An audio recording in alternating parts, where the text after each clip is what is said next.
Hello students, it's your piano teacher Tim here, and welcome out to another Piano Lessons on the Web live.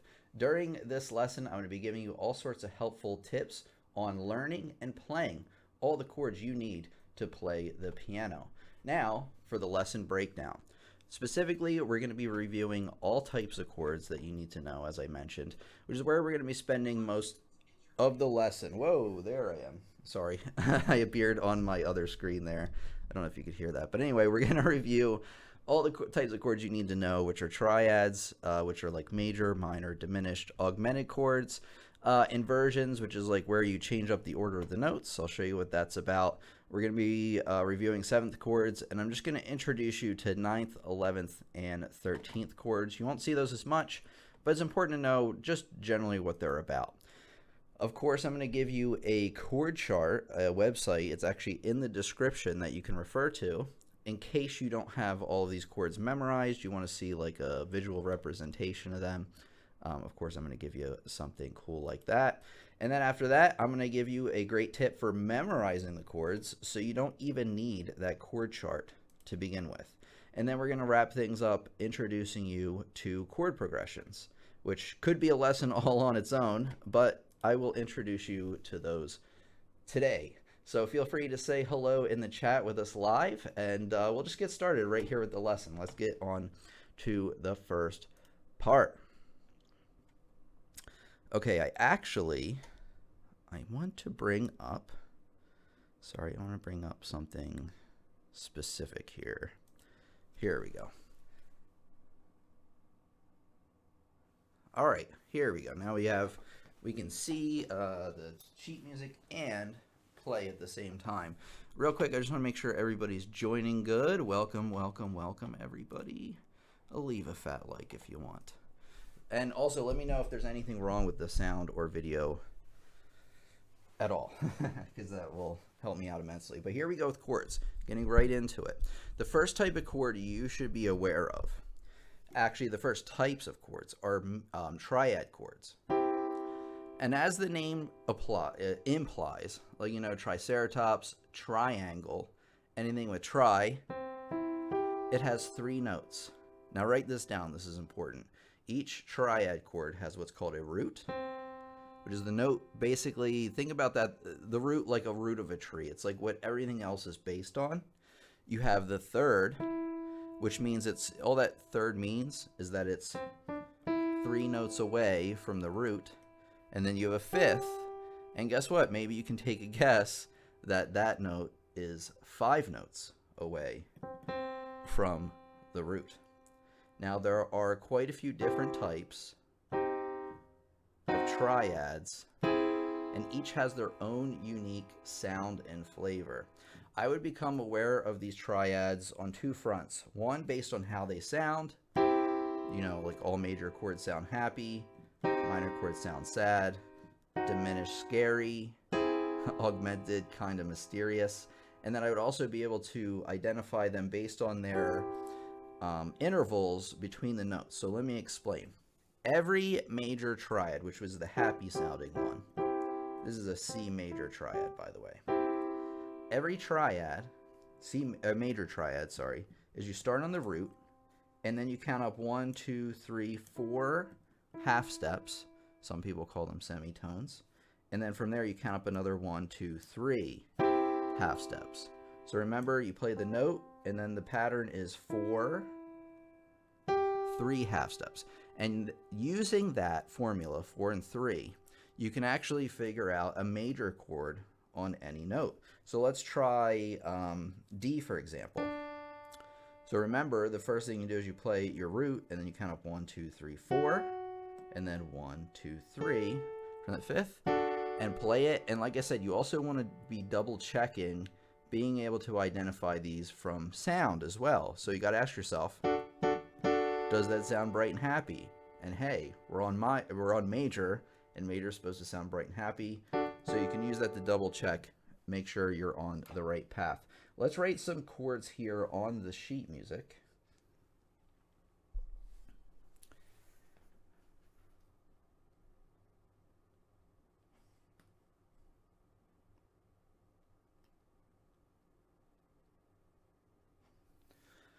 Okay, so here we have our C major triad. That's literally the chord I just wrote.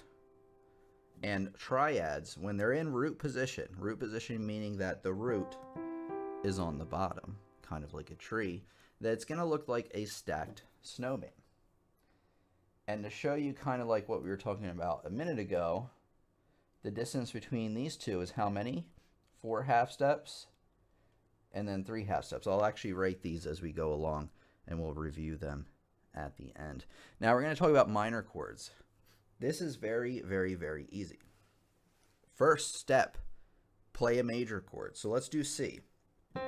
Play C on your piano. Then make a major chord, right? You're going to go up 1, 2, 3, 4. 1, 2, 3. So 4 and 3. There's your major triad. Now I have good news for you. To make it into a minor triad, all you do is you take your middle note and you lower it a half step. So therefore that changed our formula in the spacings. We now have 1, 2, 3 between these two. And you got to be careful now because it's also changed this spacing as well. Let's count them out. 1, 2, 3, 4. Sorry, kind of didn't count them. Well, I counted them right, but it's 1, 2, 3, 4. I could have showed that better. Whoops.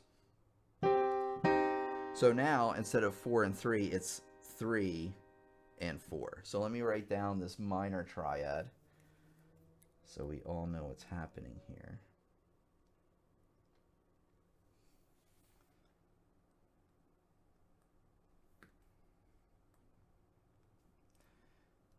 And to lower something half step, we use a flat, right? So all you got to do is take a note, a flat, and stick it on that middle note, and there, you've transformed it into a minor triad.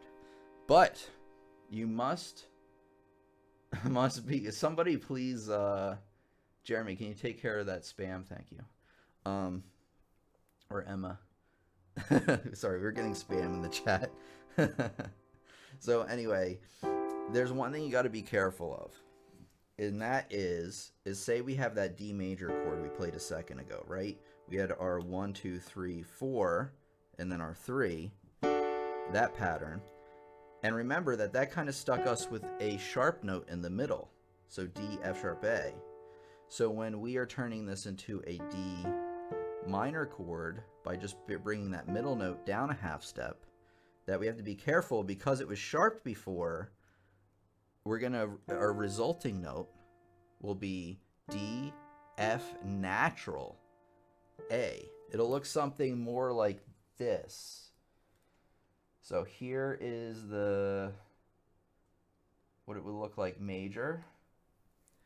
And then to play a D minor chord, they'd either take away the sharp, or if it was part of the key signature, sorry, they would write in, well, it won't let me do it.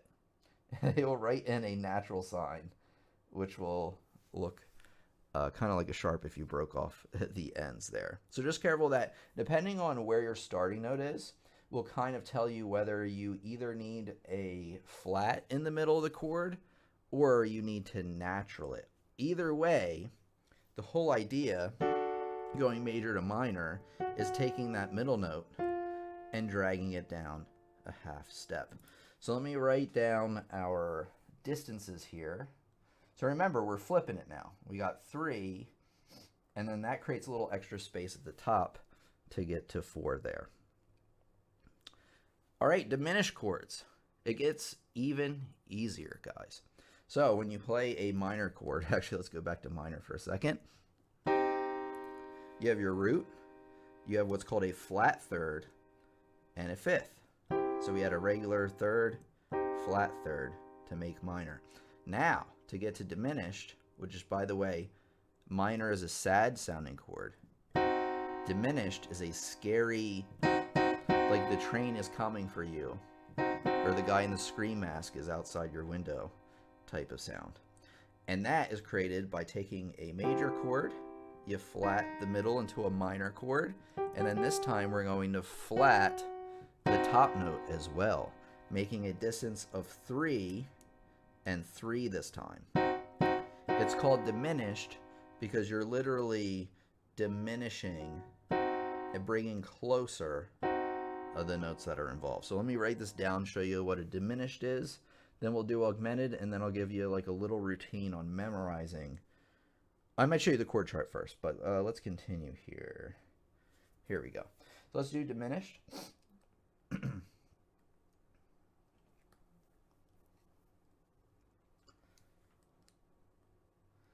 Okay, so you'd have a flat on that middle note.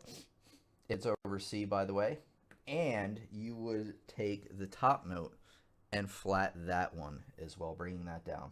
And again, the spacing for that was 3 and 3. So just a really quick recap.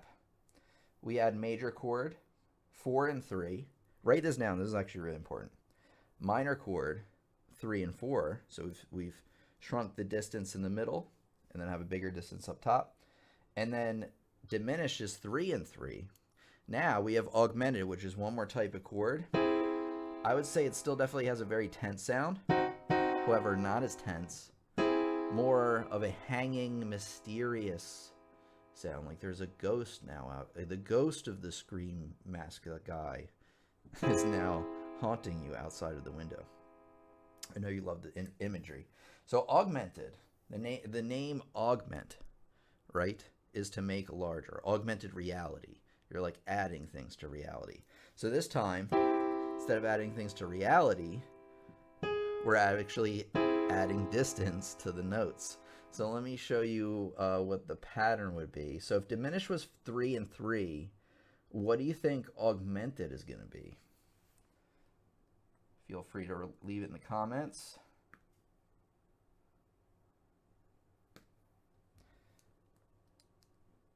Whoops. Okay, so it's leaving a natural there. That's what's called a courtesy accidental, and that's because I had it flatted before. So just know that that's a regular E, and actually it looks like they got, well, no, it's still there. So now we have C, E, and G sharp. So all you do to get into an augmented triad is you play a major triad. You take your top note, and boom, you add a half step to it to make it a larger this time. So our pattern between the notes here is actually 4 and 4. So remember, we went from 4 and 3 with major to 3 and 4 with minor, which was sad, 3 and 3 with diminished, and 4 and 4 with augmented. So that's an introduction to the 4 main types of triad chords. There's actually a lot more to that. Let me quickly show you what inversions are all about, and then I'll give you like a little tip on how to memorize all this stuff, and then I'll show you the chord chart. So we're moving along pretty good. Let's continue. I don't remember which one I put. Wait, hold on. Still messing with the format a little bit here. Where is it? Here it is. There it is. All right, now we're back. Now we're back. We're going to talk about chord inversions real quick. An inversion, so all of the chords so far have been stacked evenly like a snowman. We call that root position, meaning that the root is on the bottom. But what if we did this? What if we changed up the order of the notes? We still have the same notes, C, E, and G. But what if I move the C up an octave, and now the order is E, G, C?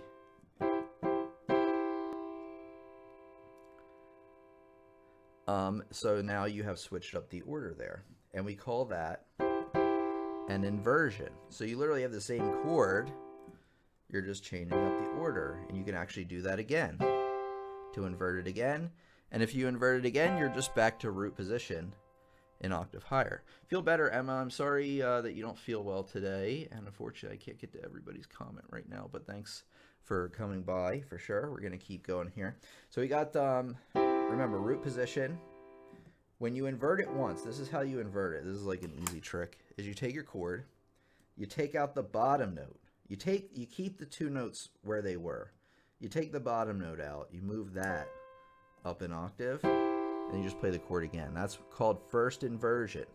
All first inversion triad chords have a larger space towards the top of the chord. And if you're struggling with all this chord stuff, it seems like a lot to remember. You might want to watch this lesson a few times. It's something that you might even want to come back to later on. But anyway, if you flip the chord again, taking the bottom note, moving it up an octave, playing it again, you now get a second inversion chord.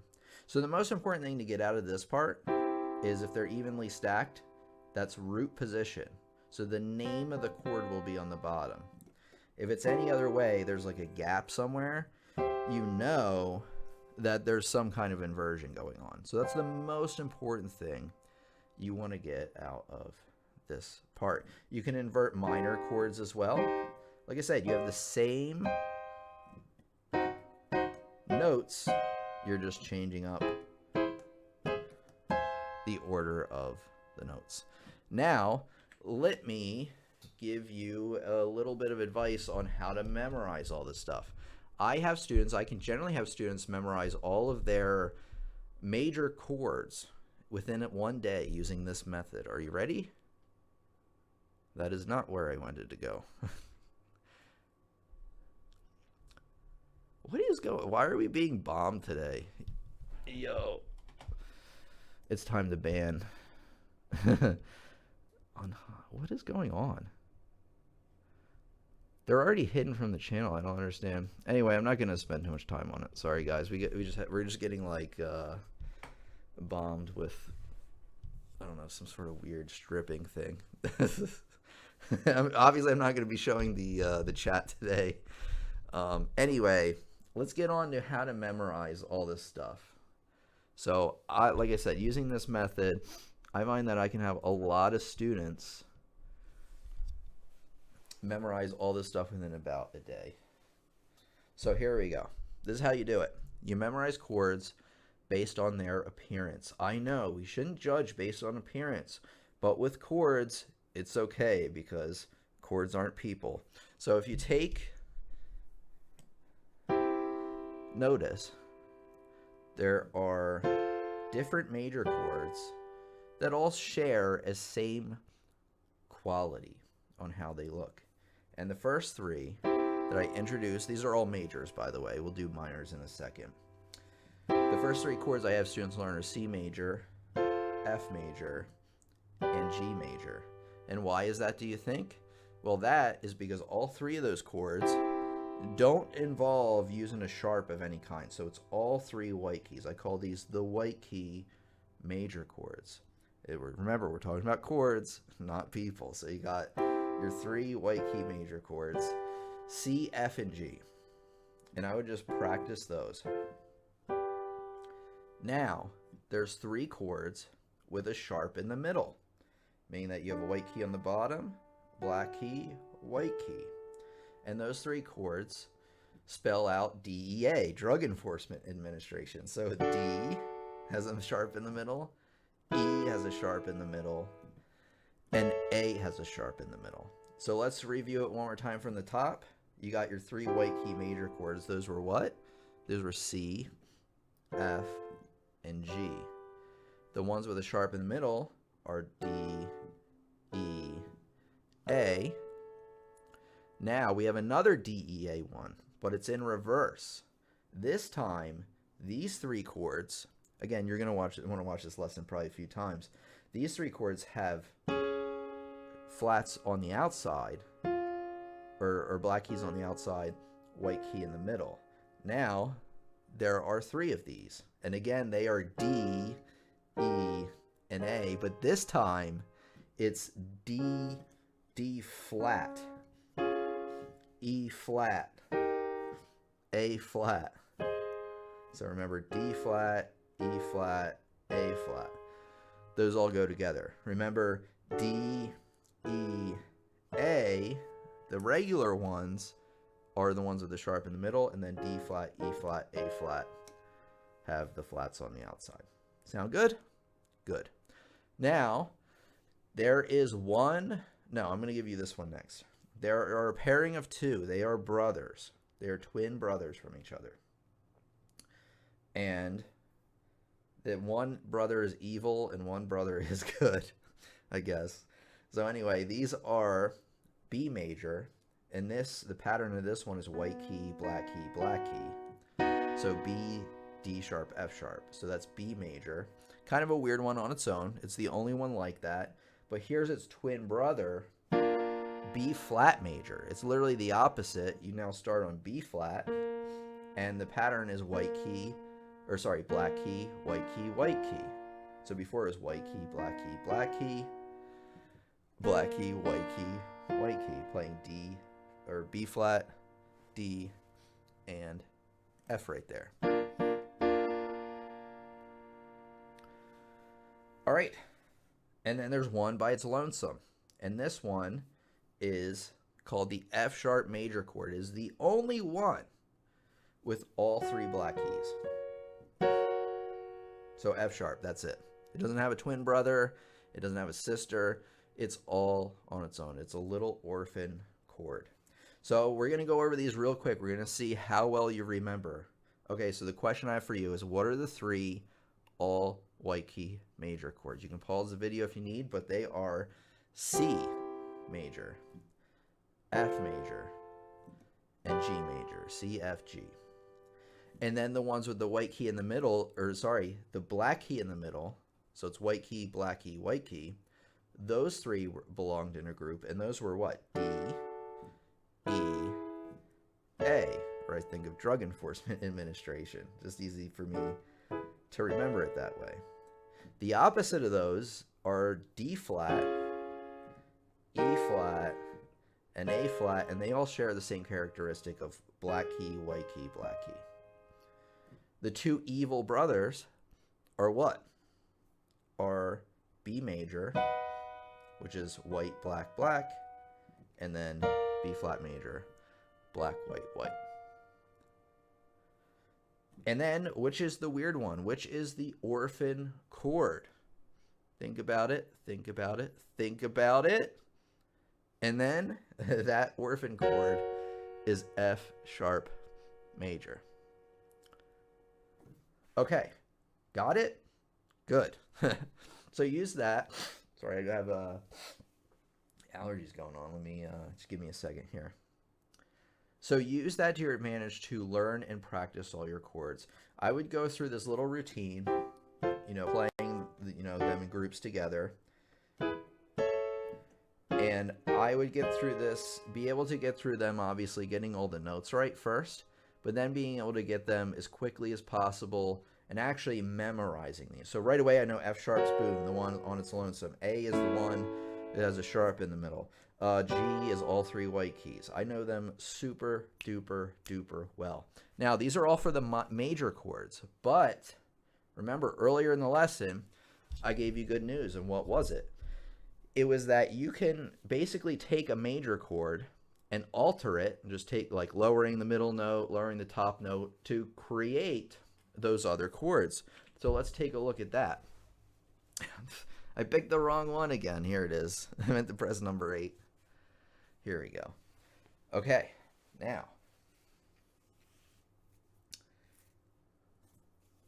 remember, so let's pick one. Let's do the orphan chord, F sharp major, our poor little orphan chord. Well, good news, we already kind of know F sharp minor now. You just lower that middle note one, and now you got F sharp minor. If you lower the top one also, you got F sharp diminished. And then you could figure out what F sharp augmented is from there. So once you have the major chords memorized, you can just do a little bit of work beyond that to memorize the minor chords.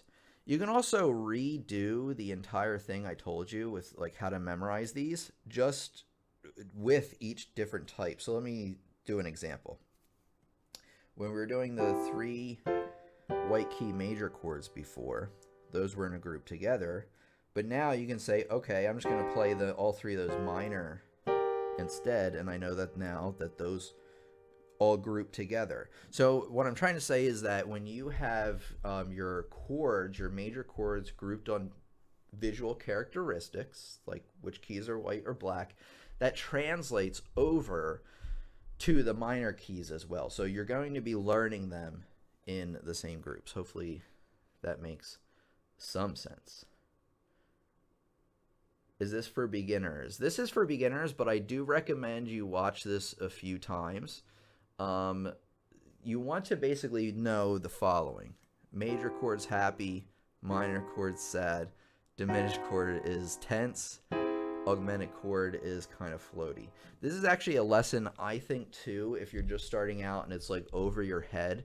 It's definitely something you're going to want to take note of like later on. So chords you're going to find in your music all the time. And the more that you have your chords memorized, you know how the inner workings of how they work, I'm telling you, the faster you'll be able to learn music because of that, because right away I'll identify from sight, oh, that's a C major chord in first inversion, rather than going like, okay, that note's an E, and then up, the next one up is a G, and up, the next one up is a C. You know, it just kind of lays out a lot of the groundwork. But the key is that if you're a beginner, get as most out of this lesson as you can. You want to watch it maybe a few times. And then you also just want to take note, as you get more advanced, you can understand the lesson, come back to it. You know, it's YouTube. You can come watch this back at any time. So let's continue here. Thank you for controlling the chat. Jeremy, just ban them instantly. Don't ask for politeness. Be ruthless, please. All right. Yes, please smash the like button. All right, give me a second here, guys. I'm making sure I didn't forget anything. Okay. So it looks like this lesson was a little bit over people's heads. I kind of want to continue, though. We still have half an hour. Again, like I said, you can come back to this lesson at any point. It's not a big deal if you don't get 100% of it right now. But we are going to continue. And it will get a little bit more complicated from here. But like I think we got like the meat of the lesson down. But I do have more to show you. And this is what I'm going to show you. I'm not going to write all these down. I'm just going to introduce you to these. So as a beginner piano player, you should be aware of what seventh chords are. Now, you were thinking maybe triads, right? You had 3 notes. And that a seventh chord should have 7 notes. But it doesn't, because that would make way too much sense. Instead, a seventh chord is named, it actually has 4 notes. C, E, G, B in this case. And it's called a seventh chord because the distance from the top note, that 4th note we added, is 7 notes away, 1, 2, 3, 4, 5, 6, 7 from the root. So that's where the name comes from. So remember, we had root, the bottom of the chord, 3rd, 5th, and now we have 7th. And it's really easy to create what we call a major 7th chord, which is what I just played. Because all you do is you play your major triad, and then you find a note, you find your root note, which is C. So you play that right above where you started your chord. And then you just lower it a half step, and that gives you your major triad. Major triads, or major 7th chords, have a dreamy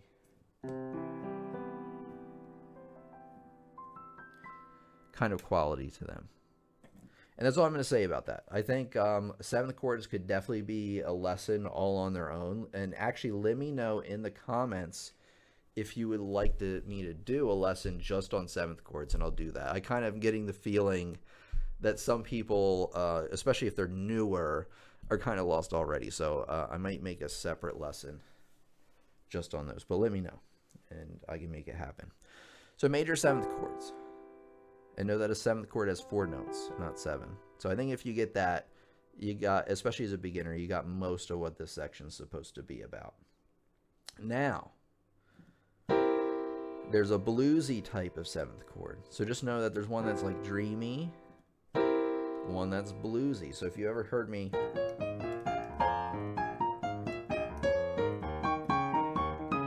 play the B-flat blues, I'm playing all what they call dominant 7th chords. They all have a bluesy type of quality to them. So dreamy, bluesy, and then you have what's called a minor 7th. It has a minor sound to it. Half diminished, fully diminished. And you may be like, what? Well, This is what I want you to get out of this. You got your major triad, and then each one, just like the major triads, or sorry, you have your major 7th chord. I keep getting that wrong. But just like your triads, getting the difference between a major 7th chord and a dominant 7th chord is only the difference between one note. The difference between a dominant 7th chord and a minor 7th chord is only one note. And same thing to half diminished to fully diminished. So all these chords are related in one another. And once you master one type, like you learn all your major 7th chords, it's easier because you know, well, if you've been studying a little bit, you know what notes to alter to get to where. And again, if you want me to do this just on 7th chords, like an in-depth one, 7th chords is a lot of stuff to cover. I can make a lesson all on its own. Let me know if there's interest for that in the comments.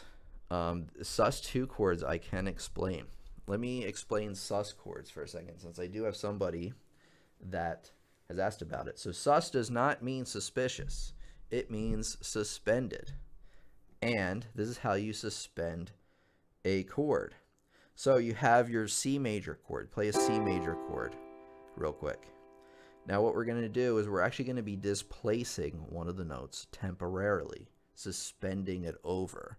And this is how you do that. So take your middle note, right? Now we only have those outer notes, C and G. And what we're going to do is instead of E, we're going to play F. And notice how that created a little bit of tension there. That's the beginning of our sus chord, our suspended chord. And suspended chords almost always need to resolve, meaning that they have to move somewhere. So what you're going to do is you're going to take your suspended chord and move it right to a C major chord. So you're just moving that note from the F to the C. You can even hold the outer notes and just move that middle note, and that gives the suspended feeling even more. And that's what's called a 4-3 suspension, because you are suspending the third. You're playing 4 first, suspending it over to the third. So 4-3. There's also a 2-1 suspension. There are several others as well. I'm not sure if you asked them about that yet. No, I think we're okay. The third note over.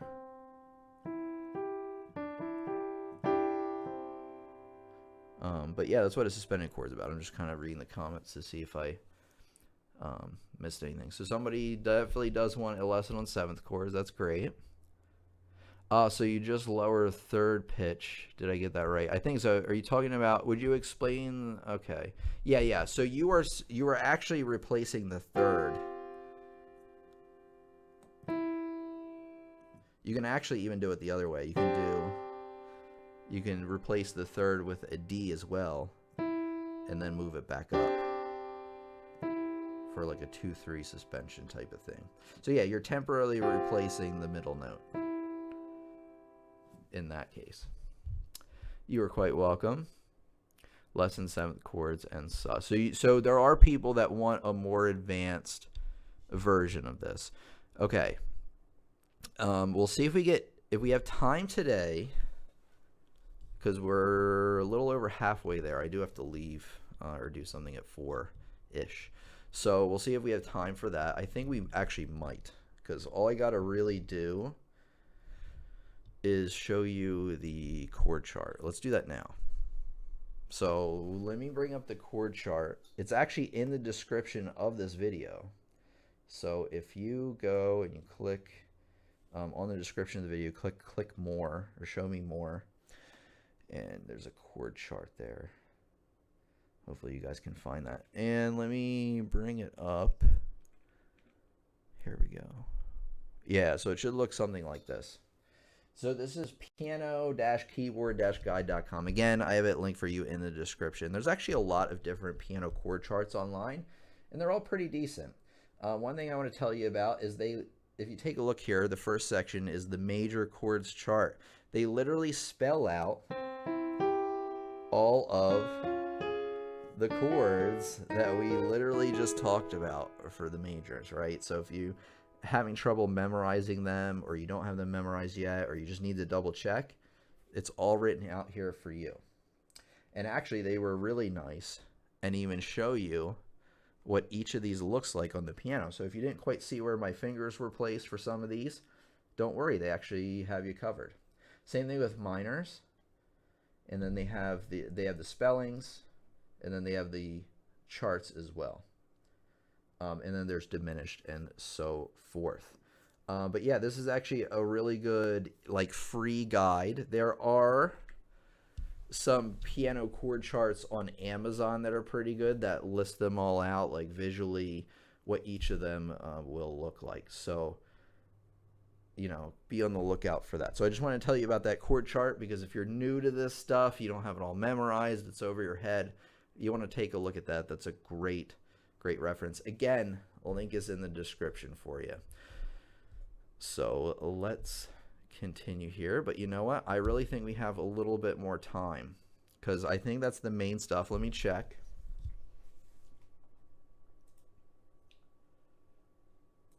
Oh, we got to do chord progressions too. But let me talk a little bit more about seventh chords. Okay, so like I said, you have your, what are there, like 5 types? There's 1, 2, 3, 4, 5. Okay, major seventh chord. This is how you play them. You play a major triad. There's a formula for these too, but you have to know your triads first. Major triad plus a major seventh. Or if you are more advanced in theory, that is your leading tone, which all that means is it's one note away from your root, right? So we had a root, which was C, we had E, G, B, and C would be our root, which is one note underneath that. Let's try to maybe play a G major seventh chord using that logic. So we have, boom, our G major chord. Remember, that was one of the white key chords. And a lot of people would think, well, the F would be our seventh in this case. That would be our major seventh.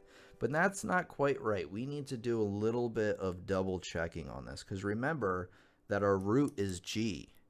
And the note to be a leading tone has to be a half step away from that G. It can't be a whole step, can't be any more than that.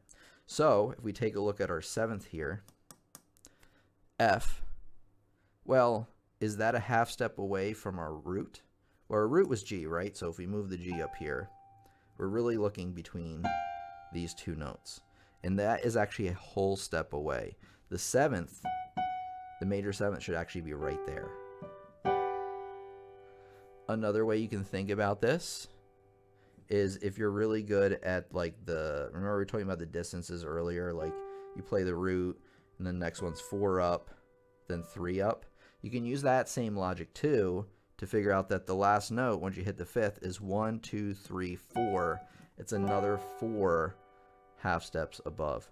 Now let's see if we can figure out one more major triad chord, or major seventh chord. Sorry, I keep messing that up.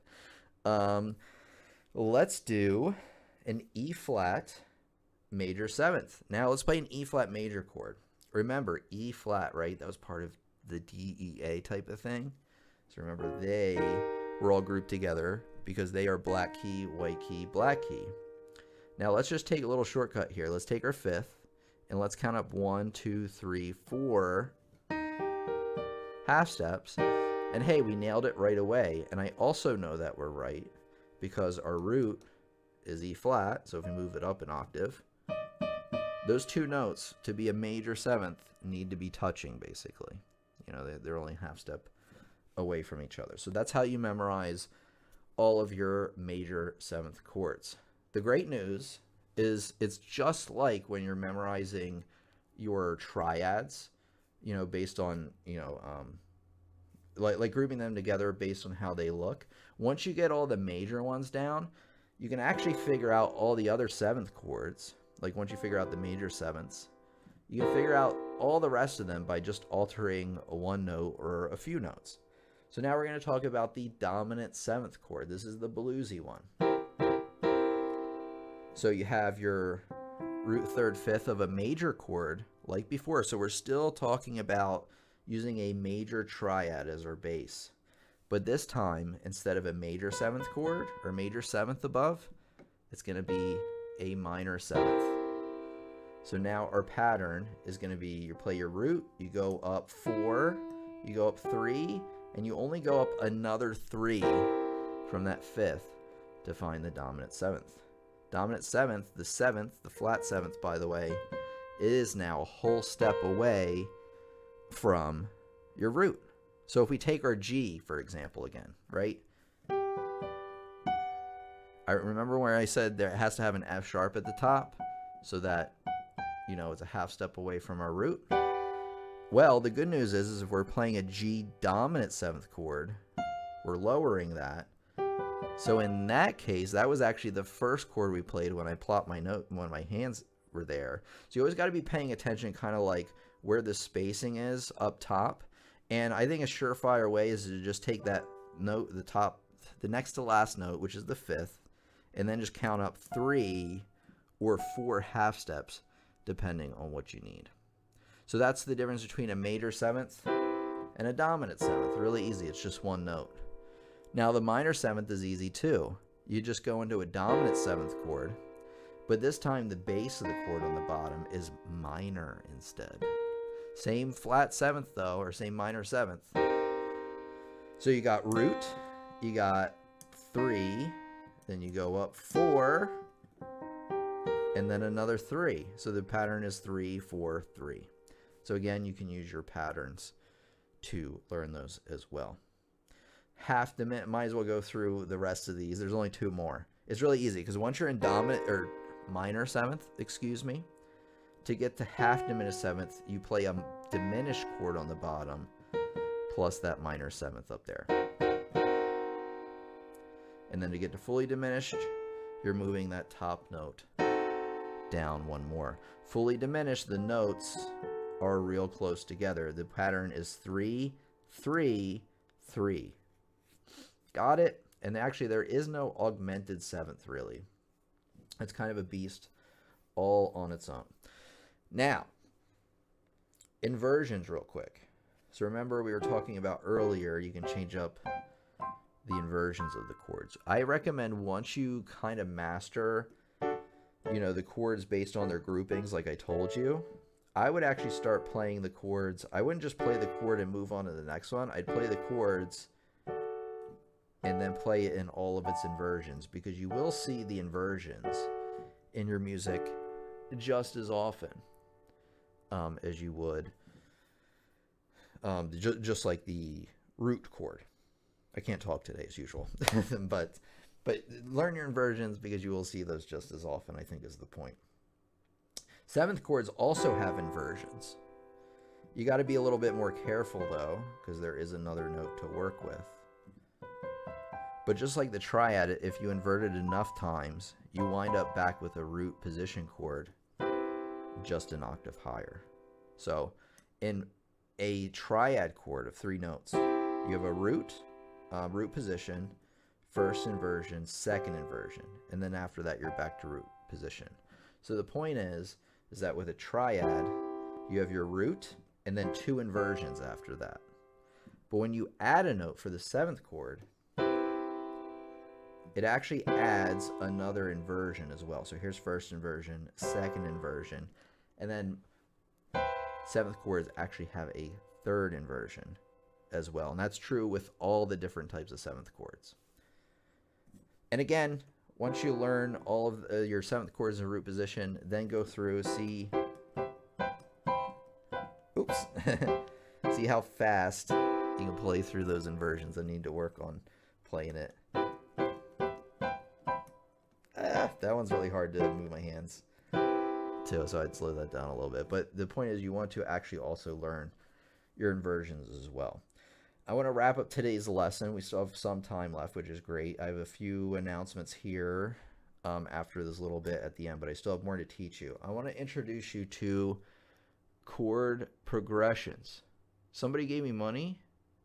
Thank you for the money if somebody gave me money. I don't know, sorry, I was just reading through the comments there. But let me tell you about chord progressions. So a chord progression in music, right? You don't just have one chord the whole song. You're changing chords. You've probably noticed that.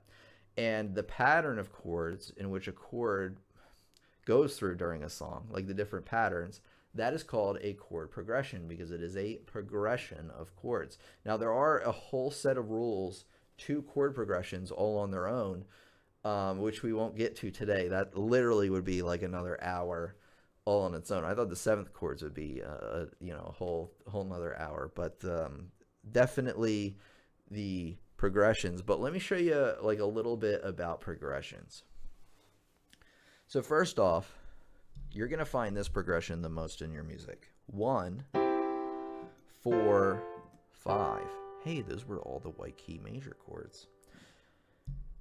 So why did I say 1, 4, 5? Or where are these numbers based on? And actually, all chord progressions are written down as Roman numeral numbers. So 1, 3, 4, 5, 6, 7, whichever. And that tells you your progression. But how does it, right? What do the numbers actually mean? So when we are playing our, say we have our C major triad, right? And this would be a lesson all on its own, but there's also something called the C major, the key of C major, which is defined basically no sharps, no flats from one C up to the next C. And if you play all those notes together, that may sound familiar. That is what we call a scale. In particular, this is a major scale. A scale has 7 unique notes. 1, 2, 3, 4, 5, 6, 7, and then you're back to your first note again, the octave. A progression, and where these numbers come from, they're based on what note of the key that you're in, of the scale that you're in, that the chord is based on. So for example, if we're in the key of C major and we have a C major chord, that's our 1 chord because it's literally built on the first note of that scale. Now, I said the next chord was a 4 chord and I played it, right? And maybe you don't remember which one it was, but it doesn't matter because what you do is you count up 1, 2, 3, 4 up on the scale and you play a chord on that, a major chord, and that's your 4 chord. And if you move 1 up, that's your 5 chord. So that is the most common chord progression in all of music is 1, 4, 5, and the numbers of which they are derived come from the note of the scale that you're on. I don't know if I want to explain it much more than that because it will confuse beginners, but what I'm going to say beyond that is, well, just know that a chord progression is a pattern of different chords used throughout a song, and it's written in terms of numbers, and those numbers are taken from whatever scale you're using. So say now we're in the key of G, so now everything is based around G. So our 1, 4, 5 chord is going to be totally different. It's going to be G, and then you go up 1, 2, 3, 4. We're counting from G now, which would be a C major, and our 5 chord is moving up 1. And it does have a sharp in it, but remember that D, E, A, this was part of one of those with the sharp in the middle. So you just have to be careful that if one of your major chords fits in, well, it's easy if you know your key signatures. I'm trying not to make this too hard for beginners, but just keep in mind that every once in a while you might have a sharp to deal with depending on what key that you're in. If that's totally over your head, just stick to the key of C now. It's all white keys. You don't have to worry like if there's any hidden sharps or anything like that. But that's just a little thing that I had to tell you.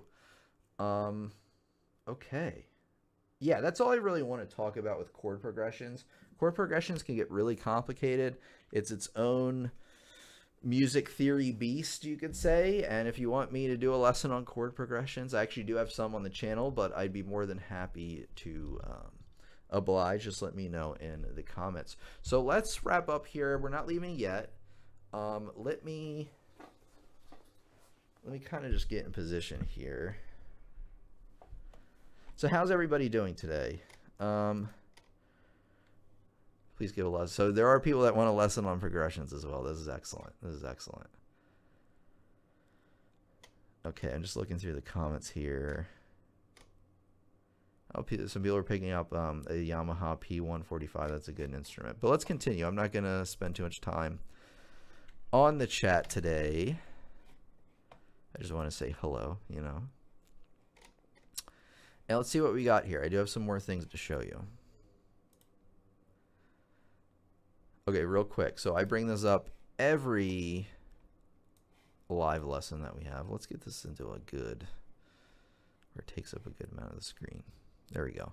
So I have a website. Over on my website, pianolessonsontheweb.com, I have over 20 courses designed to help you learn not just piano, but music theory, ear training, and anything else you need to become a well-rounded musician.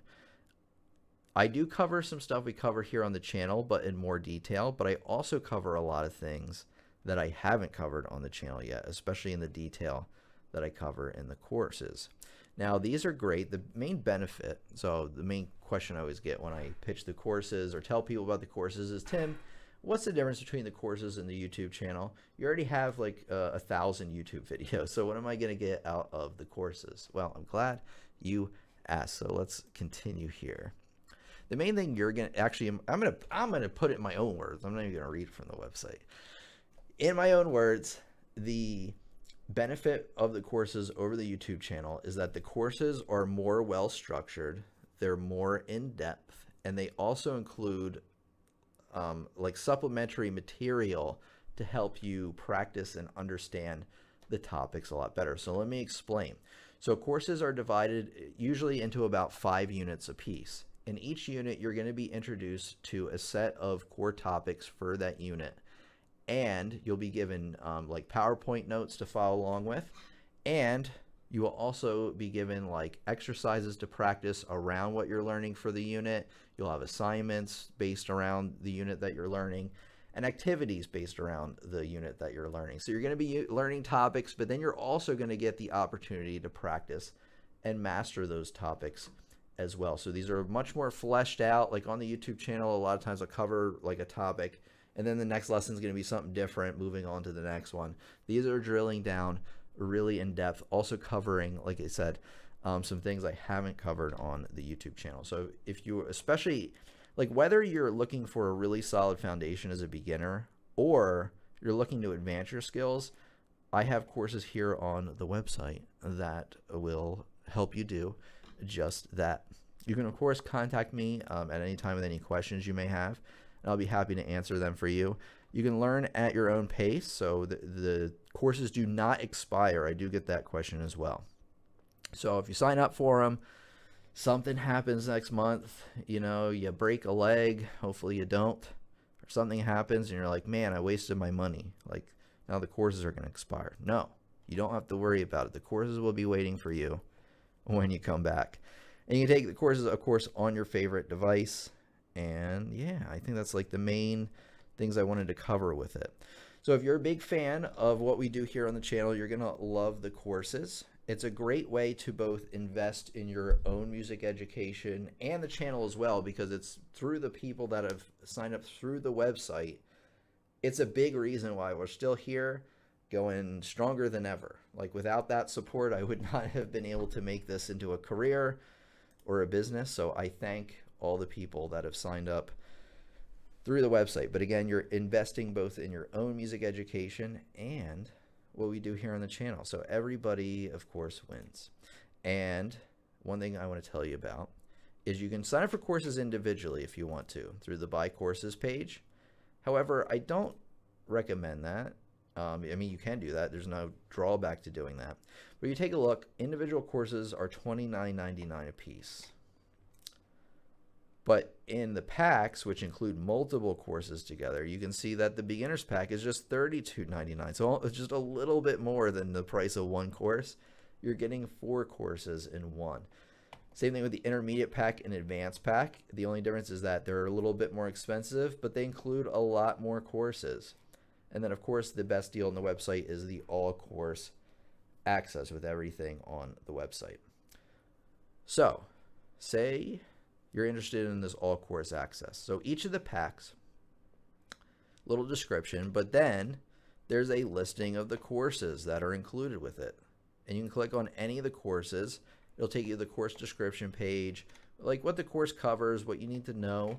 We're going to be able to do at the end of the course, songs you're going to be learning, and generally how long it's going to take you to finish the course. So for each of these courses, you can learn a little bit more about each one and what each course is going to cover and what you can expect. There's a satisfaction guarantee, so you can get a full refund if you request one within 30 days, just simple as emailing me. One last thing I want to tell you as a thank you for coming by today. So say I'm ready to add this to my cart. You click checkout like you would on any other website. But what I want you to do is in this little box here, type YouTube. You click apply, and boom, you get an additional 15% off your order, even if the courses are currently discounted, which they are. So remember, piano lessons on the web.com. Like I said, if you're a big fan of what we do here on the channel, you're looking for more, check out pianolessonsontheweb.com, code YouTube for an additional 15% off. All right, so let's see, because the only real way to get a piano, sorry, I'm reading somebody's comment here yourself. Oh, he's talking about, wait, you guys are talking about like buying pianos and stuff. That's funny. Let's continue here. I just have a few more announcements. The last thing I want to tell you guys about today, if you have not heard already, is, wait, let me get to the screen, is that we have a Discord. I have linked it for you. The link is in the description. I think you might have to scroll down in the description a little bit to find it. But this is our Discord. Now, there's several cool things about the Discord. One, you can, first of all, if you don't know what Discord is, it's kind of like an advanced chat room application type of thing where you'll join a channel. So we have a Piano Lessons on the Web channel. So we have a YouTube channel. And over on the sidebar here, you have a list of like chat rooms that you can join. And you can, you know, other students are involved, you know, like the general chat here, people are chatting literally all day, giving each other advice and stuff. And it's literally so much that I can't keep up in the most amazing way possible. I love it. But you guys, like the Discord is basically has a mind of its own now, and I think it's awesome. But there's always students helping each other, asking great questions and stuff. But the main thing, I think the main reason you should join the Discord, not only to become a bigger part of our community, but also to join Piano Practice Club. So we have this new thing on the channel. It's called Piano Practice Club. You may have heard about it. You know, I've been mentioning it in videos. We had our first session just the other day. It's just like a book club where you meet once a month. You have like a list of books or practice pieces that we're all going to be learning together. You know, they're separated based on difficulty level. Let me show you here. So if you click on, this is our list for November that we'll be practicing. So when you click on it, you can see that they are broken up into easy, like easy intermediate, intermediate, advanced. You don't have to select all of these pieces. In fact, please don't. Only select one piece, or maybe two if you want, if they are within your playing grasp, you know. So don't feel like you're a beginner and you're like, oh, I have to play the Schubert impromptu for the next meeting. No, you don't have to do that. You can stick with one of these. You don't even have to play any of them. Honestly, if you just want to show up to the meeting, you're going to learn something, but I do recommend you kind of follow along with us. It'll make things a lot of fun because we're all going to be learning as a community together, which is really, really cool. I really love the Discord, and I think a lot of other students do as well. But anyway, this is our list of November pieces, so choose one if you want. We're going to be meeting live here on the channel December 3rd at 3 p.m. Eastern, which is when we normally meet. So just like the last live stream of the month, or the first one, rather, will be the piano practice meeting. So join our Discord, join the Piano Practice Club. Again, or not again, to explain for the first time also, under Piano Practice Club, first of all, there's like old practice lists from the months before, but there's also playing submissions. If you want me, or maybe even just want other students to hear you, you know, like run through your pieces, and you have a recording to share, you can just post it right here in the playing submissions. Let me know if you want me to cover it during the live stream, our Piano Practice Club meeting, and I will. I might cover it anyway, unless you tell me otherwise. And then there are piece recommendations. So if you're like, I really like the pieces for this month, but I think for next month we can add this and this, then feel free to let me know here. Always love to hear from the community and get your input there. So please join the Discord. It is free. Link is in the description. And I'm telling you, a lot of students are loving it, and so am I. And I'm not just saying that as a McDonald's slogan.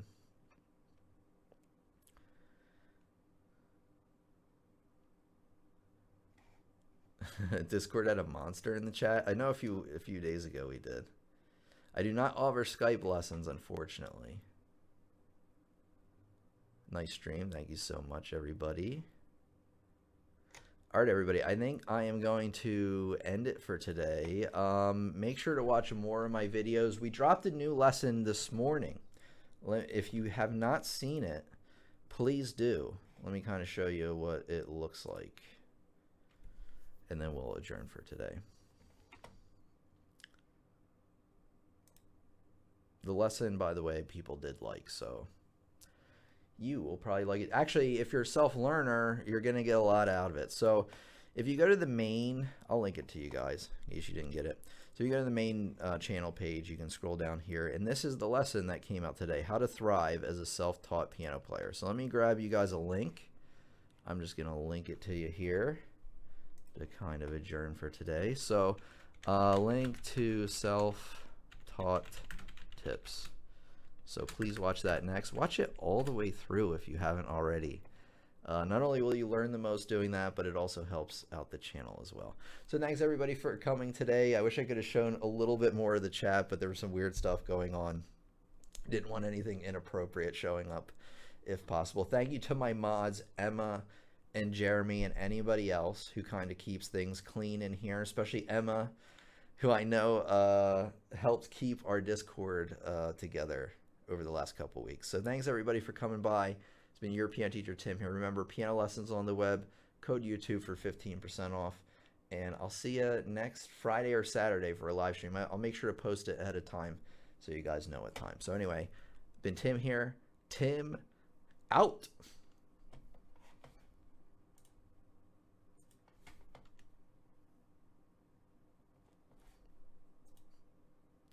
See you guys.